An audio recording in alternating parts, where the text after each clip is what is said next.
सल्लल्लाहु अला हबीबिही सय्यदना मुहम्मद व अला आलि सय्यदना मुहम्मद मुबारक वसल्लम। सूरह माइदा में अल्लाह ताला इरशाद फरमाते हैं,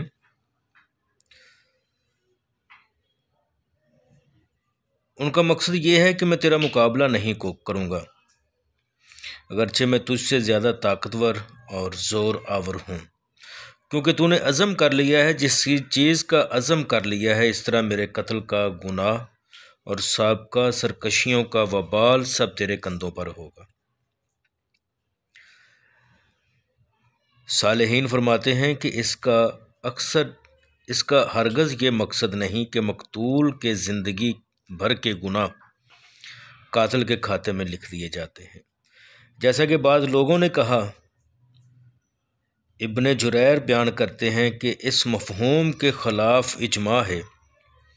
बाज़ लोग जो हदीस से नावाकिफ़ होते हैं, वो अपने मुवक्क़फ़ की तायीद में ये हदीस पेश करते हैं।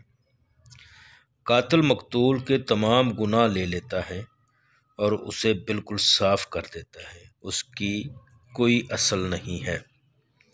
कुतुब हदीस में इस किस्म की कोई चीज़ सही, हसन या ज़ईफ़ सनद के साथ नहीं आई, लेकिन बाद लोगों के बारे में क़यामत के रोज़ इस बात पर इत्फ़ाक़ हो जाएगा कि कातिल मकतूल से मुतालबा करेगा कि तू कातिल ने उम्र भर की नेकियां भी उस जुल्म का बदला नहीं दे सकेंगी।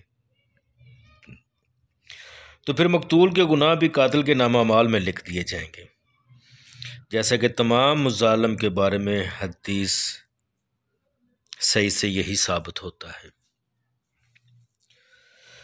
हज़रत साद बिन अबी वक़ास से रवायत है कि उन्होंने हज़रत उस्मान बिन अफ़्फ़ान रज़ियल्लाहु तआला अन्हु के अहद ख़िलाफ़ में उठने वाले फ़ितने के दौरान फ़रमाया, मैं गवाही देता हूँ कि हज़ूर नबी अकरम सल्लल्लाहु अलैहि वसल्लम ने इरशाद फरमाया, अनकरीब एक फ़ितना बरपा होगा, उसमें बैठने वाला चलने वाले से बेहतर होगा।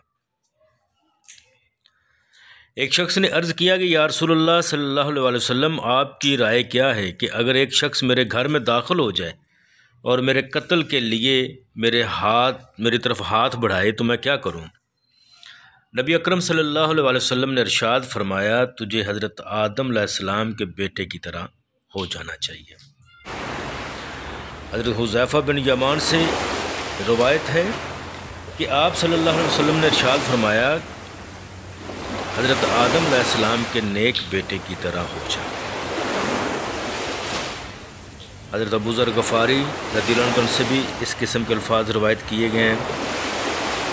इसी मफ़हूम की दूसरी हदीस इमाम अहमद हज़रत इब्ने मसऊद रज़ियल्लाहु अन्हु से रवायत करते हैं कि हज़ूर नबी अकरम सल्लल्लाहु अलैहि वसल्लम ने इरशाद फरमाया, जब भी कोई शख्स जुल्मन कत्ल होता है तो उसका सारा गुनाह हज़रत आदम अलैहिस्सलाम के पहले बेटे कबील की ज़िम्मा होता है, क्योंकि सबसे पहले कत्ल करके उसी ने कत्ल की बुनियाद कर दी।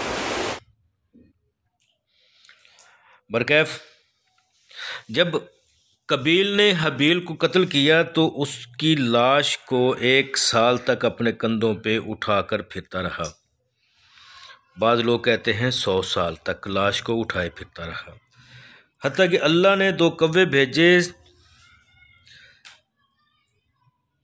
वो आपस में दोनों सके भाई थे, दोनों कबील के सामने लड़े, एक ने दूसरे को कत्ल कर दिया।